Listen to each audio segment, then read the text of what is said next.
Hello everyone, welcome to my channel. आज हम पढ़ेंगे सॉफ्टवेयर इंजीनियरिंग का chapter number 2, that is software development life cycle, जिसको हम शॉर्ट में SDLC बोलते हैं, और अगर हम फुल फॉर्म बोलें तो software development life cycle.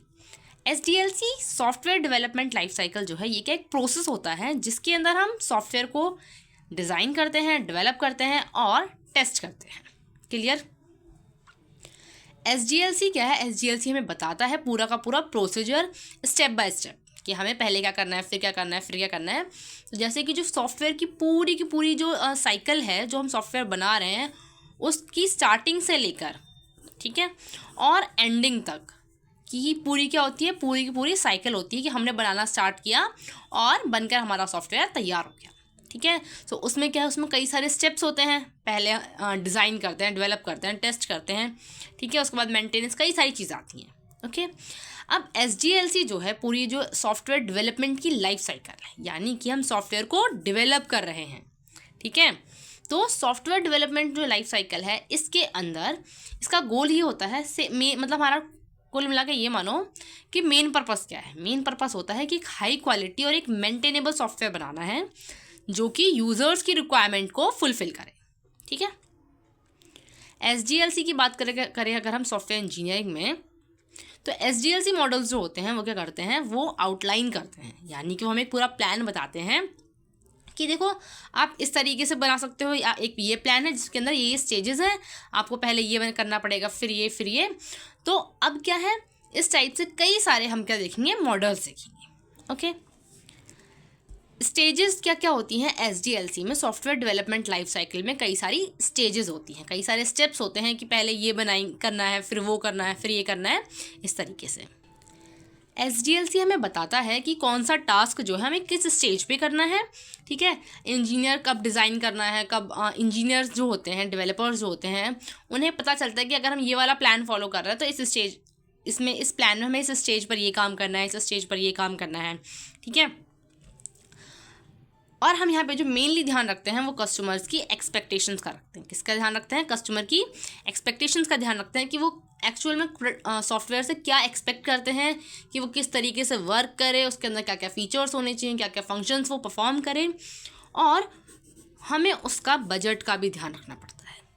Okay, so customer की एक्सपेक्टेशंस का भी ध्यान रखना है और कस्टमर के बजट का भी ध्यान रखना है। मैंने आपको बहुत स्टार्टिंग में ही बताया था जब हमने चैप्टर नंबर 1 पढ़ा था कि सॉफ्टवेयर डिज़ाइन करना है, अच्छा सॉफ्टवेयर होना चाहिए, क्वालिटी अच्छी होनी चाहिए, लेकिन सॉफ्टवेयर टाइम से भी बने और बजट के अंदर भी होना चाहिए।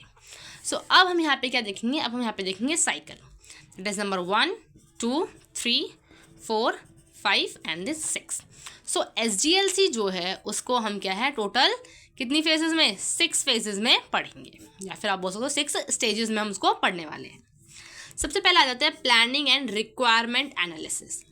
कोई भी काम करना है उसके लिए हम प्लान बनाते हैं ना, कि भाई अगर हमें कहीं घूमने जाना है तो हम यहाँ से इतने बजे निकलेंगे, ये सामान लेके जाना है, फिर हम अप्रॉक्सीमेटली मान लो अगर हम अंदाज़ा लगाते हैं, बिकॉज ट्रैफिक होता है, कई सारी चीज़ें होती हैं कि हम इतने टाइम में वहाँ पे पहुँच जाएंगे, फिर ऐसे करना है। तो हम क्या करते हैं, कोई भी चीज़, चाहे वो कोई भी काम है, सॉफ्टवेयर बनाना ही नहीं, कोई भी काम है, उसके लिए हम प्लानिंग बहुत ज़रूरी होती है, क्योंकि अगर आप बिना प्लान के करोगे तो फिर चीज़ें क्या है, ख़राब होने के चांसेस रहते हैं। सो प्लानिंग सबसे ज़्यादा ज़रूरी है। उसके बाद हम पहले क्या करेंगे, सॉफ्टवेयर की प्लानिंग करेंगे। सॉफ्टवेयर बनाना है तो उसमें क्या क्या चीज़ें करनी है, क्या क्या चाहिए, तो प्लान कर लिया हमने। ठीक है, उसके बाद रिक्वायरमेंट एनालिसिस क्यों बोला जा रहा है? सबसे पहले हमें कस्टमर की रिक्वायरमेंट का पता होना चाहिए कि कस्टमर क्या क्या मांग रहा है। ठीक है, कस्टमर को क्या क्या चाहिए, ठीक है, उसको कौन कौन से फीचर्स चाहिए, अगर वो कोई भी सॉफ्टवेयर है तो उसमें उसको कौन कौन से फीचर्स चाहिए, वो किस तरह से सॉफ्टवेयर को चाहते हैं कि वो किस तरीके से काम करे। ओके, अब उसकी एनालिसिस करना है। एनालिसिस का मतलब है समझना, क्योंकि देखो कस्टमर जो है ना, उसको एट द एंड प्रोडक्ट से मतलब है। ठीक है, लाइक मान लो कोई ऐप है, किसी ने बोला कि आपको एक ऐप बनाना है मेरे लिए, ठीक है, बट जो कह रहा है ज़रूरी तो नहीं कि उसको कोडिंग की नॉलेज होगी, ज़रूरी नहीं है उसे प्रोग्रामिंग लैंग्वेजेस की नॉलेज होगी, लेकिन उसे सिर्फ इतना पता है कि भाई मुझे ये प्रॉब्लम है, मुझे ये सॉल्यूशंस का चाहिए, इस टाइप से एक सॉफ्टवेयर चाहिए। ठीक है, लेकिन उसको कोडिंग के बारे में नहीं पता। ओके तो अब क्या है, क्योंकि जो डेवलपर्स होते हैं, सॉफ्टवेयर इंजीनियर्स होते हैं, उनको पता होता है कि भाई अगर हम ये वाला काम करेंगे तो जाके फिर हम दूसरा काम कर पाएंगे, ठीक है। और फिर क्योंकि आपको पता है हम कई सारी चीज़ें एक साथ यूज़ नहीं कर सकते। अगर हम एक चीज़ यूज़ कर रहे हैं तो उसके साथ हम दूसरी चीज़ कई बार ऐसा होता है यूज़ नहीं भी कर पाते। ओके सो अब क्या है, रिक्वायरमेंट्स को समझना। सॉफ्टवेयर इंजीनियर्स का मेन काम है रिक्वायरमेंट्स को समझना कि जो कस्टमर चाह रहा है क्या वो एक्चुअल में पॉसिबल है या नहीं है। और दूसरी चीज़ कि अगर वो पॉसिबल भी है तो क्या कस्टमर जिस बजट में मांग रहा है वो उस बजट में पॉसिबल है या नहीं है। ये बहुत सिंपल सी चीज़ है कि कस्टमर, अब चाहे वो सॉफ्टवेयर डेवलपर है चाहे वो कोई भी इंसान है, अगर उसके पास कस्टमर आया है तो सबसे मेन काम होता है, सबसे पहले ये समझो कस्टमर मांग क्या रहा है, कस्टमर की रिक्वायरमेंट क्या है, वो क्या मांग रहा है, वो क्या चाह रहा है। उसके बाद बजट भी देखना पड़ता है, क्योंकि कस्टमर का बजट समथिंग मान लो 1 लाख का है और आप उसको कोई सामान बता रहे हो 5 लाख का, ठीक है, तो वो तो बहुत ज़्यादा हो गया डिफरेंस। ओके सो इसीलिए प्लानिंग ज़रूरी है सॉफ्टवेयर बनाने के लिए और रिक्वायरमेंट्स को समझना ज़रूरी है। So planning and requirement analysis क्या है, ये इनिशियल फेज होता है चीज़ों को समझने के लिए, ठीक है। सेकंड आता है रिक्वायरमेंट्स को डिफाइन कर दो, ठीक है। पहले मैंने समझ लिया, कस्टमर आया कहता कि मुझे ना एक सॉफ्टवेयर चाहिए, तो हमने उससे पूछा कि भाई आप बता दो आपको क्या क्या चाहिए, कैसे चाहिए, आप हमें पहले बता दो, हम प्लान करते हैं। अब उसके बाद हमारा बहुत लंबा डिस्कशन चला, मान लो जो कस्टमर है वो अपनी रिक्वायरमेंट बताया जा रहा है कि मुझे ये चाहिए, मुझे वो चाहिए, हमने पूरा अच्छे से समझा। उसके बाद क्योंकि अब सारी चीज़ें याद तो रहती नहीं है, तो अब हम क्या करते हैं, हम सारी चीज़ों को डिफाइन कर देते हैं कि ठीक है आपको ये चाहिए, आपको ये चाहिए। तो हमने सारी चीज़ें क्या कर दी, डिटेल्ड प्रोडक्ट फीचर्स हमने क्या कर दिया, पूरा स्पेसिफाई कर दिया कि अच्छा ठीक है आपको आपका ये सॉफ्टवेयर है, इसमें आपको ये चीज़ें चाहिए, आपके फीचर्स हो गए, ठीक है, ये सारी चीज़ें आपको इसमें चाहिए। तो हमने क्या कर दिया, हमने डिफाइन किया, हमको नोट डाउन कर लिया कहीं पर भी। थर्ड आता है हम क्या करेंगे, उसको डिज़ाइन करेंगे, ठीक है। हमें पता चल गया कि सॉफ्टवेयर को बनाने के लिए क्या कस्टमर की क्या रिक्वायरमेंट है, कस्टमर किस तरह का सॉफ्टवेयर चाहता है। उसके बाद हमने रिक्वायरमेंट्स को नोट भी कर लिया कि ठीक है आपकी रिक्वायरमेंट्स है और आपको इस तरीके से चाहिए। अब हम उसको डिज़ाइन करेंगे, ठीक है। तो प्रोडक्ट का सबसे पहले ब्लूप्रिंट बनता है। एक स्ट्रक्चरल ब्लूप्रिंट का मतलब क्या होता है, देखो मकान बनता है, बिल्डिंग्स बनती हैं, तो उसका हम सबसे पहले क्या करते हैं, ब्लूप्रिंट बनाते हैं। ब्लूप्रिंट इन द सेंस होता है कि हमें समझ में आ जाता है थोड़ा सा, क्योंकि भाई आपने पूरा बना दिया फिर बाद में कहो कि नहीं यार ये स्ट्रक्चर अच्छा नहीं है, इसको चेंज कर दो, नहीं, ऐसा पॉसिबल नहीं है। तो जब भी मकान वगैरह बनते हैं तो उनमें क्या उनका ब्लूप्रिंट बनता है, गाड़ियाँ बनती हैं उनका ब्लूप्रिंट बनता है, ठीक है। सो ब्लूप्रिंट सिंपल सी चीज़ होती है कि उसको एक पेपर पर क्या कर रहे हैं, हम बना कर दिखा रहे हैं कि हाँ भाई अगर आपको लाइक सॉफ्टवेयर चाहिए तो सॉफ्टवेयर यू नो कि लाइक पेपर पर हम थोड़ा सा जस्ट एक्सप्लेन कर सकते हैं, है ना। मकान बना रहे हैं तो उसको हम थोड़ा सा बना के दिखा देते हैं कि हाँ भाई इस तरीके से ऐसा कुछ बनेगा। अब तो आपको पता है 3D मॉडल्स आ चुके हैं, तो हमारा सिंपल सा मेन मोटिव होता है यहाँ पे कि उसको एक ब्लूप्रिंट दे देना कि देखिए आपका जो सॉफ्टवेयर वो इस तरीके से कुछ इस टाइप से दिखेगा और इस तरीके से काम करेगा। Now the next is developing product. अब हम क्या करते हैं, अब हम सॉफ्टवेयर को बनाते हैं, ठीक है। जो एक्चुअल प्रोडक्ट है वो हम उसको बनाएंगे। And the next one is product की टेस्टिंग होगी और इंटीग्रेशन होगा। मैंने आपको स्टार्टिंग में बताया था कि जो हम सॉफ्टवेयर बनाते हैं हम उसको क्या करते हैं, डिफरेंट मॉड्यूल्स में डिवाइड कर देते हैं, ठीक है। डिफरेंट मॉड्यूल्स में डिवाइड कर दिया, क्योंकि देखो कोई एक इंसान इतना मतलब कोई एक इंसान है वो पूरा सॉफ्टवेयर बनाए, बहुत टाइम लगेगा, ठीक है। फिर कुछ एरर्स भी हो सकते हैं, कुछ प्रॉब्लम्स भी आ सकती हैं। तो हम क्या करते हैं, जनरली सॉफ्टवेयर को डिफरेंट स्मॉलर कंपोनेंट्स में डिवाइड कर देते हैं। फिर ये स्मॉलर कंपोनेंट्स जो हैं वो अलग अलग क्या होते हैं, बनते हैं, टेस्ट होते हैं। एंड देन बाद में हम इन सबको क्या करते हैं, जोड़ देते हैं, ठीक है। बाद में हम इन सबको क्या करते हैं, जोड़ देते हैं। सेम चीज़ है, प्रोडक्ट को हमने बना लिया, अब हम उसकी टेस्टिंग करेंगे, ये देखेंगे कि वो क्या सही से काम कर रहा है या नहीं कर रहा है। उसके बाद उसका इंटीग्रेशन करेंगे, इंटीग्रेशन यानी उनको कंबाइन करेंगे। एरर्स देख लो, जितने भी पार्ट्स हैं उन सबको कंबाइन कर दो। And the last one is deployment and maintenance of product. Deployment का सिंपल सा मतलब हमने बना दिया, अब हमें सॉफ्टवेयर को हैंडल करना है, किसको, कस्टमर को देना है। कस्टमर की डिमांड ये है कि आपने सॉफ्टवेयर तो बना दिया, क्या आप मुझे थोड़ी सी और हेल्प करोगे प्लीज़, कि आप ना मेरी टीम को और समझा दो कि इसको वर्क मतलब ये काम कैसे करेगा। क्योंकि देखो होता है कई बार कोई भी नई टेक्नोलॉजी आती है तो उसको समझना पड़ता है, ये नहीं कि आपको किसी ने बोला कि हाँ ये एक नया ऐप है और आप इसे चलाना शुरू कर दो, काम करो चलो इस पर, ऐसा पॉसिबल नहीं है। ठीक है, सो समझना भी पड़ता है चीज़ों को, और सेम चीज़ मेंटेन भी करना पड़ता है चीज़ों को। सो डिप्लॉयमेंट एंड मेंटेनेंस आ जाता है फिर कि हम सॉफ्टवेयर को लॉन्च करते हैं और अगर उसमें कोई इशू आता है, कोई एरर आता है, तो हम उसको फिक्स करते हैं। ओके, अब हम इन्हीं फेजेस को थोड़ा सा डिटेल में समझेंगे। ठीक है, एक एक करके।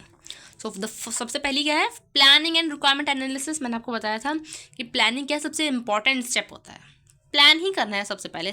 हमेशा हम क्या करते हैं, अगर एग्जाम्स भी आते हैं तो कहते हैं ना कि एटलीस्ट प्लानिंग तो कर लो, कोई प्लान तो होना चाहिए, क्योंकि प्लानिंग बहुत ज़रूरी होती है। ठीक है, तो इस स्टेज में क्या करते हैं, जो डेवलपर्स होते हैं वो कस्टमर्स से पूरी जानकारी लेते हैं। ठीक है, और रिक्वायरमेंट्स को समझते हैं कि कस्टमर की क्या रिक्वायरमेंट है। सेल्स टीम है, अगर मार्केट सर्वेज हैं, तो सारी हम चीज़ें को थोड़ा ध्यान रखते हुए रिक्वायरमेंट्स को समझते हैं सबसे पहले। ठीक है, डाटा कलेक्ट करते हैं और जो भी हमें डाटा मिला उससे प्रोजेक्ट का एक थोड़ा सा बेसिक स्ट्रक्चर बनाने की कोशिश करते हैं।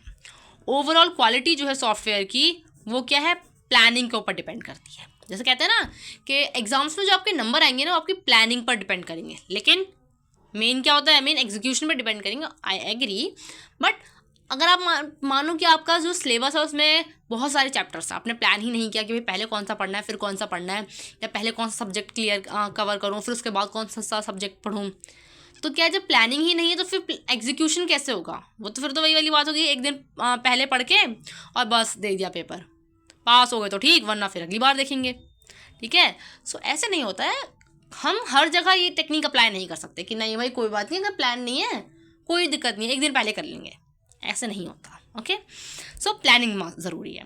अब इस स्टेज में क्या होता है, प्रोजेक्ट की जो फाउंडेशन होते हैं उसको बिल्ड कर लेते हैं कि हमें क्या है, प्रोजेक्ट बनाने के लिए ये रिक्वायरमेंट्स हैं, जो हमारा प्रोजेक्ट होगा उसके अंदर ये फीचर्स ज़रूर होने चाहिए, ये चीज़ें हमें चाहिए, ये सारी चीज़ें। अब हम उन रिक्वायरमेंट्स को डिफाइन करते हैं। ठीक है, अब क्या है, जो भी रिक्वायरमेंट्स हमें समझ में आई, क्योंकि तो कई बार ऐसा होता है कि जो कस्टमर हमें समझाने की कोशिश कर रहा है वो कई बार हमें समझ में नहीं आ रहा, कई बार हम जो उसे समझाने की कोशिश कर रहे हैं वो ना समझ पा रहा, बिकॉज सॉफ्टवेयर डेवलपर्स जो होते हैं वो उनको कोडिंग वगैरह के बारे में नॉलेज बहुत अच्छी है। ठीक है, उनको सब पता है, लेकिन कस्टमर कोडिंग नहीं जानता। ओके, कस्टमर कोडिंग नहीं जानता है, तो उसको उसकी वे में समझाना पड़ेगा हमें, ताकि उसको समझ में आए। अगर कस्टमर जो है वो सेल्स बैकग्राउंड का है, ठीक है, और हम सेल्स बैकग्राउंड के अगर नहीं है तो फिर हमें सेल्स के बारे में समझ में नहीं आएगा कि वो किस पॉइंट ऑफ व्यू से सोच रहा है। ठीक है, तो इसीलिए जब हमें रिक्वायरमेंट्स पूरी समझ में आती हैं तो फिर हम क्या करते हैं, कस्टमर का अप्रूवल लेते हैं। मार्केट एनालिस्ट जो होते हैं, जिनको मार्केट का पता है, जिनको मार्केट के बारे में नॉलेज है, हम उनसे अप्रूवल लेते हैं। जो भी स्टेक होल्डर्स हैं, जो भी लोग उनसे यूज़ करेंगे, हम उनसे पूछ लेते हैं कि भाई अच्छा ये प्रोजेक्ट हमने बनाया है, सॉफ्टवेयर बनाया है, बनाएंगे, इसमें आप हमें बताइए अगर कोई और चीज़ हम ऐड कर सकते हैं। जैसे मैंने आपको स्टार्टिंग में बताया था कि अगर कोई प्लानिंग, हम कुछ प्लान कर रहे हैं, कुछ बना रहे हैं, अगर हम सिर्फ एक इंसान से, क्या है, मान लो कोई ए है, उससे हम क्या करते हैं, हम उससे सलाह लेते हैं, मतलब उस हमने सजेशंस लिए कि अच्छा हम ठीक है हम ये बना रहे हैं, तो कोई एक ही इंसान है, हमने उससे पूछा, तो हमें एक साइड पता चलेगी। लेकिन अगर हम किसी चीज़ को बनाने के लिए कई सारे लोगों से कई सारे लोगों से फीडबैक लेते हैं, कई सारे लोगों से आइडियाज़ लेते हैं, देखो दोनों में डिफरेंस, आई नो, फीडबैक अलग होता है, आइडियाज़ अलग होते हैं, but the main point is कि कुछ बनाने के लिए अगर हम सिर्फ एक इंसान को इन्वॉल्व करते हैं तो उसमें सिर्फ उसका पॉइंट ऑफ व्यू मिल रहा है हमें। लेकिन जब कई सारे लोगों को इन्वॉल्व करते हैं हम, डिफरेंट, क्योंकि देखो यूज़र कोई और है, ठीक है, फॉर एग्जाम्पल कि हम कोई सॉफ्टवेयर बना रहे हैं, उसका सॉफ्टवेयर को बनाने का जो ऑर्डर है वो हमें किसी और ने दिया है, लेकिन जो उसको यूज़ करेंगे वो कोई और लोग हैं, तो हमें हर टाइप के लोगों को देखना पड़ता है। ओके, अब हमने जितनी भी रिक्वायरमेंट्स मिली हैं, अब हम उनको कहाँ पे लिखते हैं, SRS क्या होता है, सॉफ्टवेयर रिक्वायरमेंट स्पेसिफिकेशन। SRS की फुल फॉर्म क्या है, SRS की फुल फॉर्म है सॉफ्टवेयर रिक्वायरमेंट स्पेसिफिकेशन। ये जितनी भी रिक्वायरमेंट्स हम लोग को स्पेसिफाई कर दे कि भाई ये चीज़ें तो कंपलसरी हैं ही हैं, ये हमें चाहिए। ओके, तो ये एक टाइप का क्या होता है, डॉक्यूमेंट होता है, जिसमें सारी जितनी भी रिक्वायरमेंट्स हैं हमको बिल्कुल स्पेसिफाई कर देते हैं। ओके, सो SRS के अंदर क्या किया है, SRS के अंदर हमने सारी रिक्वायरमेंट्स लिख दी हैं। SRS क्या होता है, SRS अब हमारा एक रेफरेंस बन जाता है। अब हम किसकी बात कर रहे हैं, थर्ड स्टेज की, दैट इज़ डिज़ाइनिंग आर्किटेक्चर। समझ लिया भाई, मेरे को समझ में आ गया कि कस्टमर को क्या क्या चीज़ें चाहिए, मैंने डिफाइन भी कर दिया कि ठीक है ये है फाइनल कि इस सॉफ्टवेयर में ये फीचर्स होंगे। ओके, अब डिज़ाइन करना है, तो क्योंकि वो SRS में मैंने सारी रिक्वायरमेंट्स लिखी हैं तो वो मेरे लिए क्या है, वो मेरे लिए रेफरेंस है जिसका मैं यूज़ करूँगी सॉफ्टवेयर को बनाने के लिए। ठीक है, अब क्या होता है सॉफ्टवेयर बनाने के लिए, तो कई बार क्या होता है कई सारे डिज़ाइंस हम बनाते हैं कि ठीक है भाई, हो सकता है कस्टमर को ये वाला डिज़ाइन पसंद आ, कि ये वाला डिज़ाइन पसंद आ जाए। ठीक है, तो अब क्या है, जो मल्टीपल डिज़ाइंस बनते हैं उनको के लिए क्या होता है, उनको हम प्रेजेंट करते हैं डिज़ाइन डॉक्यूमेंट स्पेसिफिकेशन में। इसमें DDS में, DDS की full form design document specification. अब क्या होता है, क्योंकि जो DDS है हम उसको कई सारे मार्केट एनालिस्ट को दिखाते हैं, स्टेक होल्डर्स को दिखाते हैं, और जितने भी DDS हैं, जितने भी डिज़ाइंस हैं, अब इनके सारी के सबको समझने के बाद जो सबसे बेस्ट होता है, ठीक है, जो डिज़ाइन सबसे बेस्ट होता है हम उसको चूज़ करते हैं और उस पर काम करना स्टार्ट करते हैं। Now the next stage is stage number 4, that is developing product. इसमें क्या है, इसमें हम फंडामेंटल डेवलप करते हैं। ठीक है, प्रोडक्ट को स्टार्ट करते हैं। क्या करते हैं, हम प्रोडक्ट को स्टार्ट करते हैं। अब देखो होता क्या है कि इस स्टेज में, अब क्योंकि हम डिज़ाइन डेवलप करने वाले हैं, तो जो डेवलपर्स होते हैं वो क्या करते हैं, वो प्रोग्रामिंग कोड का यूज़ करते हैं। किसका यूज़ करते हैं, प्रोग्रामिंग कोड का, प्रोग्रामिंग लैंग्वेजेस का यूज़ करते हैं। ठीक है, तो अब क्या है, जितने भी प्रोटोकॉल्स हैं, ठीक है, जितने भी रूल्स एंड रेगुलेशंस हैं, वो सारी की सारी क्या करनी पड़ती हैं, फॉलो करनी पड़ती हैं। ठीक है, यानी कि जो जितने भी प्रोग्रामिंग टूल्स हैं वो सारे के सारे डेवलपर को यूज़ करने पड़ेंगे। दैट इज़ कंपाइलर हो गया, इंटरप्रेटर है, डीबगर है, प्रोग्रामिंग लैंग्वेजेस जो हैं C++, पाइथन, जावा, ये सारी की सारी क्या करनी पड़ेंगी, उसे यूज़ करनी पड़ेंगी। सारी इन द सेंस ये नहीं कि सब यूज़ करनी है, सारी इन द सेंस कि जो भी सॉफ्टवेयर को बनाने के लिए जिनकी रिक्वायरमेंट है, जो जो लैंग्वेज चाहिए वो से यूज़ करनी ही पड़ेगी। Stage number 5 is product testing and integration. Product को क्या करना है, प्रोडक्ट को टेस्ट करना है, और जो हमने प्रोडक्ट को मतलब सॉफ्टवेयर को हमने डिफरेंट मॉड्यूल्स में डिवाइड कर दिया था, अब हम उसे इंटीग्रेट करेंगे। उसे क्या करेंगे, अब हम कंबाइन करेंगे। ठीक है, प्रोडक्ट की डेवलपमेंट होने के बाद प्रोडक्ट पूरा बन गया, अब हम उसको टेस्ट करेंगे। ठीक है, कि वो स्मूथली काम कर रहा है या नहीं कर रहा है, उसमें कोई प्रॉब्लम तो नहीं आ रही है, कोई एरर तो नहीं है। ठीक है, अब क्या है कि वैसे तो थोड़ी थोड़ी टेस्टिंग हर स्टेज पे हो ही रही होती है, लेकिन होता क्या है, देखो जो हमने डिफरेंट कंपोनेंट्स में सॉफ्टवेयर को डिवाइड किया, मैंने आपको जैसे बताया था कि हर कंपोनेंट को पहले अलग से टेस्ट करते हैं। मतलब कि कई सारे कंपोनेंट्स हैं, लाइक ABCD, ऐसे बहुत सारे, मैंने एक सॉफ्टवेयर को कई सारे कंपोनेंट्स में क्या कर दिया, डिवाइड कर दिया। मैंने इनको अलग अलग टेस्ट कर लिया, लेकिन अब इन सबको कंबाइन करने के साथ बाद भी तो टेस्ट करना पड़ेगा कि अभी कंबाइन होने के बाद वर्क कर रहे हैं नहीं कर रहे अच्छे से। ठीक है, उसके बाद अब क्या होता है, यहाँ पर जितना भी हम क्या करते हैं, सारी चीज़ें हैं, यहाँ पे क्या होती है, टेस्टिंग होती है। तो यहाँ पे क्या होता है, यहाँ पे जितने भी एरर्स होगा, अगर कोई प्रॉब्लम आ रही है, कोई एरर है, कोई बग है, मतलब कोई भी अगर दिक्कत आ रही है ना, तो यहाँ पे हमें पता चल जाती है, और फिर क्या करेंगे, डेवलपर्स उसे ठीक करेंगे। फिर आता है डॉक्यूमेंटेशन, ट्रेनिंग और सपोर्ट। डॉक्यूमेंटेशन ऑब्वियसली बात है, क्या होगा, डॉक्यूमेंटेशन होगा। सॉफ्टवेयर डॉक्यूमेंटेशन क्या होता है, सॉफ्टवेयर डॉक्यूमेंटेशन बहुत ही इंपॉर्टेंट पार्ट होता है। एक वेल रिटन डॉक्यूमेंट लिखा जाता है, ठीक है, as a tool means to inform necessary to know about software processes, functions, maintenance. तो देखो होता क्या है, सॉफ्टवेयर के साथ अब क्या है, सॉफ्टवेयर बन गया, अब सॉफ्टवेयर का डॉक्यूमेंटेशन होता है कि उसमें क्या क्या फीचर्स हैं, क्या क्या टूल्स हैं, किस तरीके से यूज़ होगा, उसका मेंटेनेंस क्या है, सारा प्रोसीजर। जब आप नया फ़ोन लेते हैं तो उसके साथ आपने देखो कई सारे पेपर्स आते हैं, ठीक है, पूरी गाइड आती है कि ये आपका फ़ोन है तो आप इसमें मतलब ये फीचर्स वो सारी चीज़, ऑल्दो हम उसको पढ़ते नहीं हैं, बट कंपनी वालों का काम है वो हमें दें। ठीक है, उनका क्या काम है, वो हमें दे, बेशक फिर बाद में हम उसको पढ़ें ना पढ़ें वो हमारे ऊपर है, लेकिन कंपनी का ये पूरा का पूरा उनको ये हर ध्यान रखना पड़ता है कि हम कोई भी अगर फ़ोन बेच रहे हैं, फिर कोई भी सामान है, जैसे लाइक फ्रिज होता है, फिर हम देखो वारंटी कार्ड्स आते हैं, गाइड आती है पूरी इस टाइप से। तो सॉफ्टवेयर के साथ भी सेम होता है, सॉफ्टवेयर के साथ सॉफ्टवेयर का डॉक्यूमेंटेशन होता है। ठीक है। डॉक्यूमेंटेशन जो है, डॉक्यूमेंटेशन का में क्या होता है, सारी की सारी इन्फॉर्मेशन होती है कि प्रोडक्ट को किस तरीके से यूज़ करना है, प्रोडक्ट के फीचर्स क्या हैं, ये सारी इन्फॉर्मेशन क्या होती है उसके साथ होती है। ठीक है। ट्रेनिंग क्या है, मैंने आपको बताया था कि भाई ऑर्डर जो है वो तो किसी और ने दिया है, ठीक है, ऑर्डर तो किसी और ने दिया है, उसको यूज़ कोई और करेगा, तो जो लोग यूज़ करेंगे उनको बताना भी तो पड़ेगा हमें कि ये जो सॉफ्टवेयर है किस तरीके से काम करता है। ठीक है। उसके बाद अब अगर उन्हें कोई चीज़ नहीं आती वो हमें उनको सिखानी भी पड़ेगी। ठीक है। Now the next stage is deployment maintenance of product. ठीक है। अब हमने क्या कर दिया, पूरी अच्छी तरीके से टेस्टिंग करी और हमने जो इंडस्ट्री थी, इंडस्ट्रियल एनवायरनमेंट है, हम उनको दे दिया कि ठीक है भाई ये लीजिए आपका सॉफ्टवेयर तैयार हो गया है। अब हमें उसकी क्या है, उसकी मेंटेनेंस का देखना पड़ेगा। ठीक है, कि अगर कोई प्रॉब्लम आती है तो उसको सॉल्व करना है। मेंटेनेंस क्या क्या होता है कि अगर कुछ अपडेट करना है, कुछ मॉडिफाई करना है, ठीक है, अगर कोई दिक्कत आ रही है वो ठीक करनी है, तो हमें क्या करना पड़ता है, मेंटेनेंस का भी ध्यान रखना पड़ता है।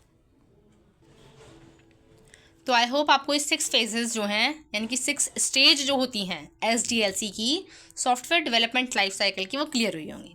मैं शॉर्ट में इसको पहले फटाफट समराइज़ करते हैं, फिर नेक्स्ट आगे चलते हैं।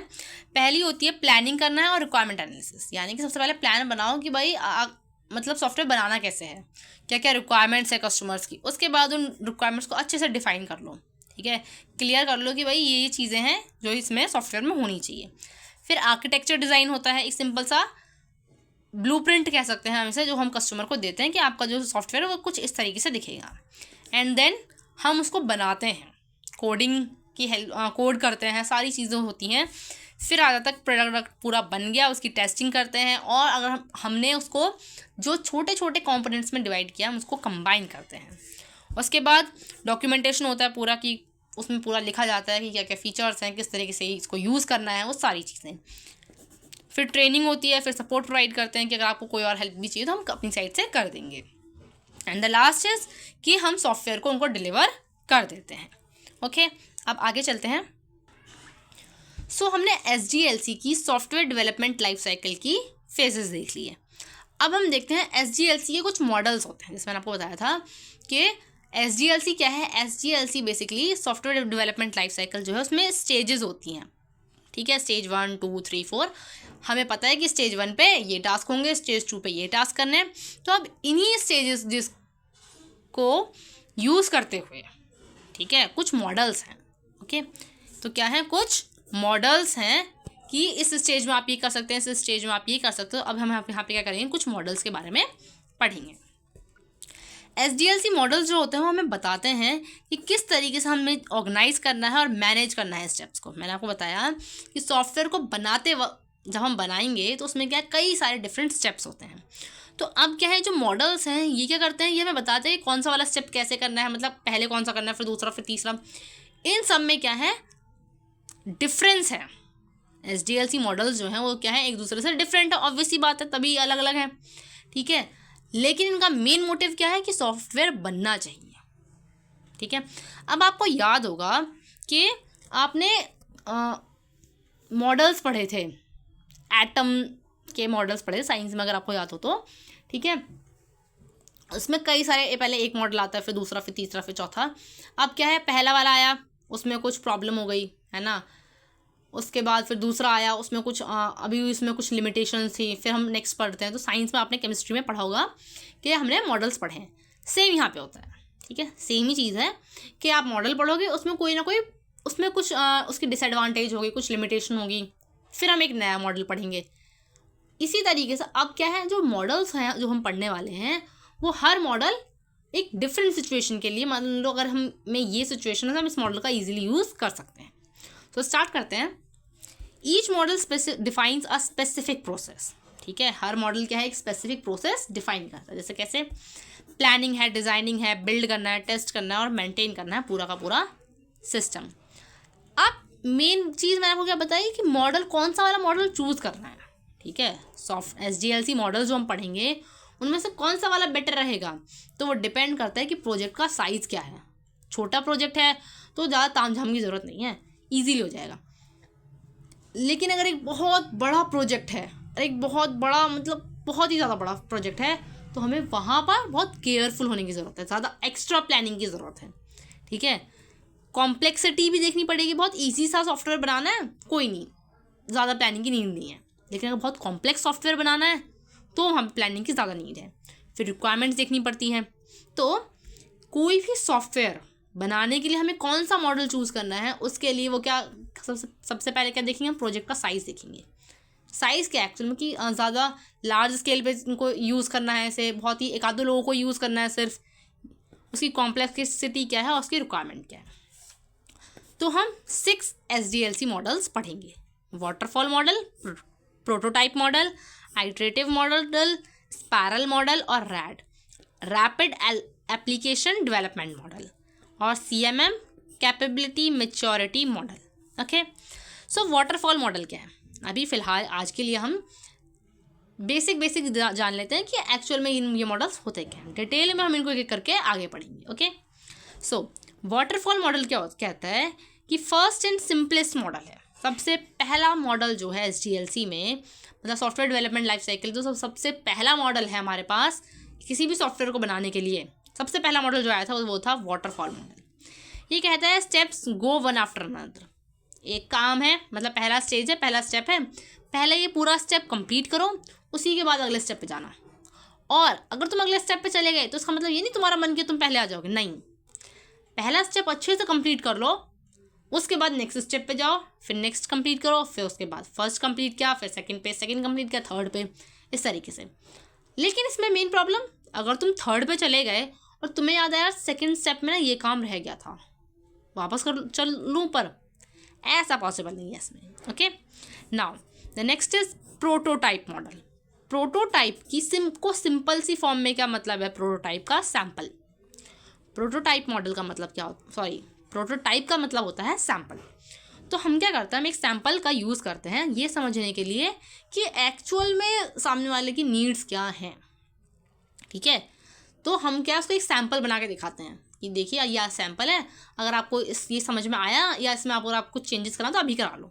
ये देखो होता ये है कि हमने पूरा का पूरा मॉडल बना के दे दिया, ठीक है, हमने पूरा का पूरा मतलब सॉफ्टवेयर बना के दे दिया, पर वो कह रहा है कि नहीं यार मेरे को ये नहीं, मेरे को ना मतलब तुम्हें समझ में नहीं आया मैं क्या चाह रहा था तुमसे, तुमने गलत बना के दे दिया मेरे को। अब हम वहाँ पे हमने इतनी मेहनत करी है, उसमें पूरा टाइम अपना लगा दिया डिज़ाइन करने में, टेस्ट करने में, इतना सब कुछ किया हमने, और वो बाद में कहता है कि नहीं यार ये तो वो नहीं जो मेरे को चाहिए था। तो इसका बेस्ट ऑप्शन क्या होता है कि हम उसको सैंपल देते हैं, क्योंकि सैंपल बनाने में कम टाइम लगेगा। जब जो मिस्त्री है जब वो मकान बनाता है तो उसे पूरी बिल्डिंग बनाने में बहुत टाइम लग जाएगा, लेकिन वो एक सैंपल सा बना के दिखा दे कि हाँ भाई कुछ इस तरीके से आपका घर दिखेगा।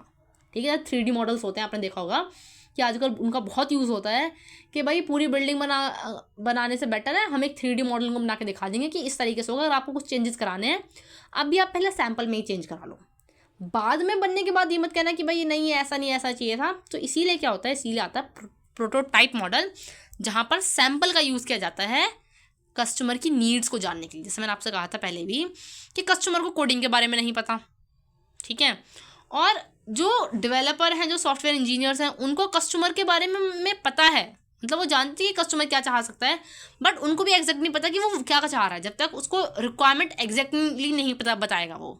ठीक है, सो इसको क्लियर करने के लिए हम सैंपल का यूज़ करते हैं। फिर आता है आइटरेटिव मॉडल। आइटरेटिव मॉडल क्या होता है, रिपीट करते चलो बस।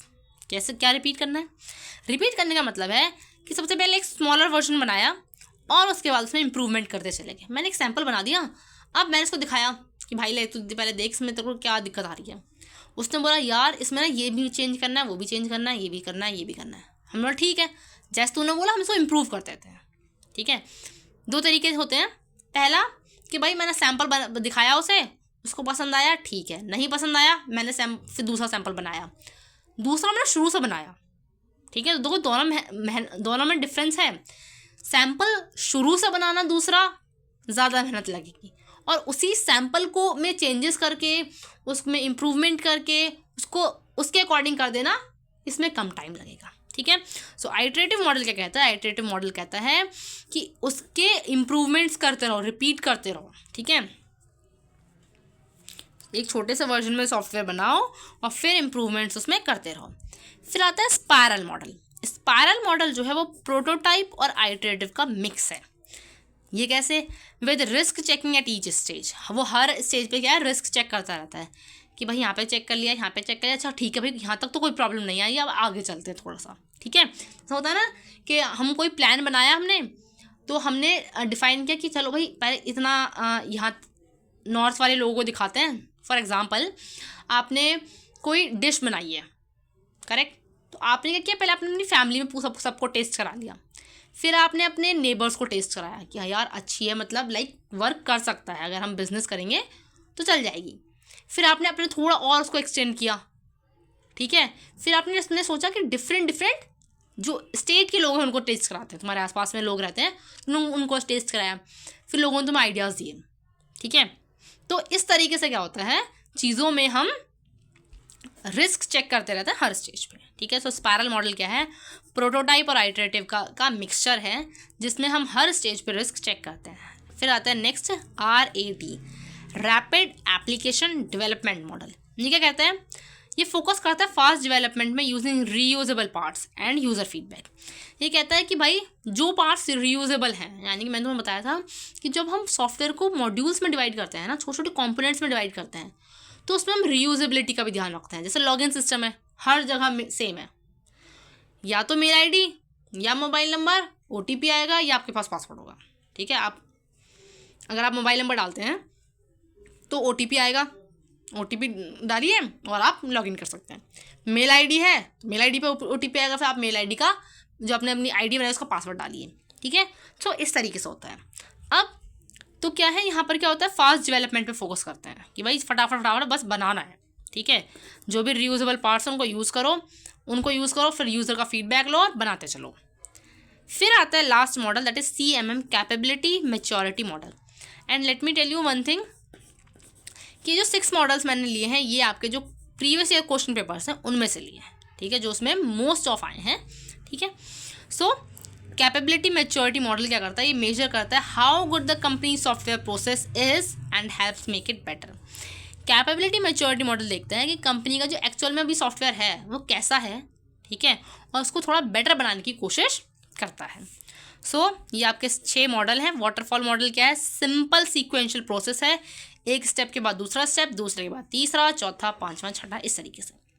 आइटरेटिव मॉडल क्या है, आइटरेटिव मॉडल जो है वो इंक्रीमेंटल डेवलपमेंट है।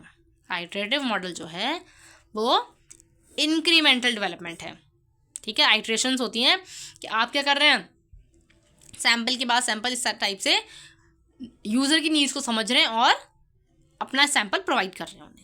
RAD फास्ट डेवलपमेंट है, यूज़र का फीडबैक लेते रहो, फटाफट बनाते रहो। प्रोटोटाइप मॉडल सैम्पल्स का आइटरेटिव में क्या था, एक के बाद मतलब आप आइटरेशंस रिपीटिशन करोगे, ठीक है।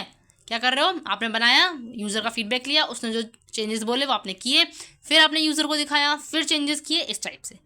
बट आइटरेटिव में क्या है, कई सारी आइटरेशंस होती हैं, कई सारे रिपीटिशन, पहले ये किया, फिर ये किया, फिर ये किया, फिर ये किया, फिर ये किया, इस तरीके से। प्रोटोटाइप मॉडल सैम्पल्स का यूज़ करता है ताकि उसको नीड्स क्लैरिफाई हो जाए। स्पायरल मॉडल में आइटरेटिव होता है लेकिन यहाँ पर रिस्क चेकिंग का ध्यान रखा जाता है। CMM में ये पहले मेजर करता है और उसके बाद सॉफ्टवेयर प्रोसेस को इम्प्रूव करता है, करेक्ट।